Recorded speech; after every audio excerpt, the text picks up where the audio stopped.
Welcome back to Charleston County RoadWise. As promised, we're going to be talking about Bees Ferry project that's coming up. But I'd like you to also know that a number of projects have been completed. There are a total of 13 altogether. One is being managed by the City of North Charleston, and that's Future Drive. But the other projects have been managed directly by Charleston County and the organization that they've hired to help them, which is the Charleston County RoadWise. Already completed is Palmetto Commerce Parkway, both phases 1 and 2. In addition to that, US 17 and 61, Wesley Drive over in on the west side of town. And then Glen McConnell has been completed as well. And also B Street and Courtney Drive. And we used to call that the hospital project. Known for the fact that it was in an area, or is in an area, where there are many, many of our hospitals. So there's been a lot of success. But we're going to talk more about the Bees Ferry project coming up and about the future as it regards transportation sales tax program. And I can't think of anybody better to talk with than Peter Valaket.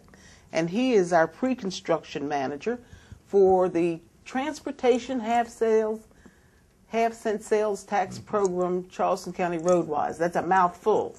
Thank you for being on our program. Well, thanks for having me. Bees Ferry, now where is that exactly, and what was the problem over there? Well, Bees Ferry Road is an existing largely two-lane road in West Ashley that runs between Highway 61 and Savannah Highway. It's about 4.5 miles long. It is the if you're familiar with Glen McConnell Parkway, Glen McConnell presently ends at Bees Ferry Road. Oh, okay. So you're really working, when you have those two projects, Glen McConnell and Bees Ferry, you're sort of working in the western part of the city of Charleston? That's correct. And yeah. Will there be other projects in that area as well? Well, there's like you mentioned, there's been a number of projects over there. Recently completed was the Glen McConnell Parkway at I-526 project. Right. That widened a portion of Glen McConnell through the Magwood intersection that relieved a good deal of traffic congestion there. Also, the sales tax program recently completed a small intersection project at the West Ashley Circle and Glen McConnell Parkway. If you're familiar with the bridge over the railroad, there was an acceleration lane there that was recently extended that relieved a good bit of problems. As far as other major projects, of course, the Bees Ferry Road project is probably the largest project in West Ashley there. But we also have the West Ashley Circle, which is the completion of the quarter of the circle that has been built already and will completely encircle the Glen McConnell at Bees Ferry Road intersection. You know, when we talk about these projects, any guests that we have on this program, I'm always curious about the fact that there was apparently a tremendous need to widen highways in this community and to extend them and to better move the traffic. What is going on?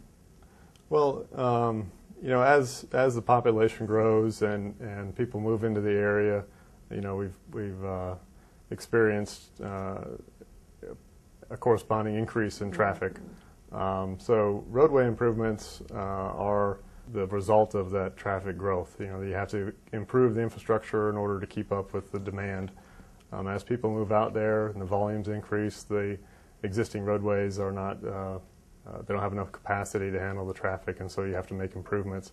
And it's a process that's ongoing as population patterns change. But what also really gives me a moment of pause is the idea that the county and cities where these projects are taking place, their governing bodies had to select from among so many roads and highways that I'm sure need attention as well.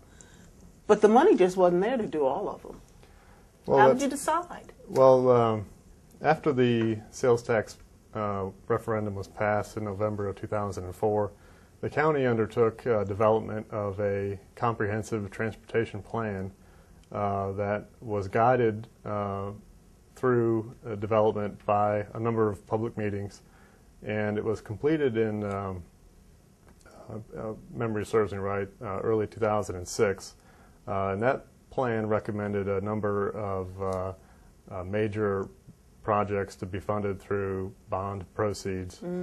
And those projects were put on a referendum that passed in November of 2006, the second bond referendum.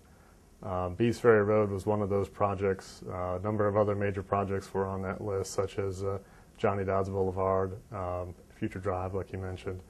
And so that second referendum really provided the ability to borrow the money and get those projects completed well in advance of what would have otherwise been achievable without a bond referendum. When we come back from the break, I'm just going to ask you this educated question. You give me an educated answer or a guess if you want to. But I'm really concerned about the bond market right now, in the fact that our federal government seems to be having a very difficult time, Congress and the Senate, very difficult time making up its mind as to how we need to raise money and to maintain our credibility in the world and the like. And I'm just wondering, do you think we'll feel it all the way down here in Charleston, South Carolina, or is that something we need not worry about? We'll talk about that in just a moment. Again, don't go away.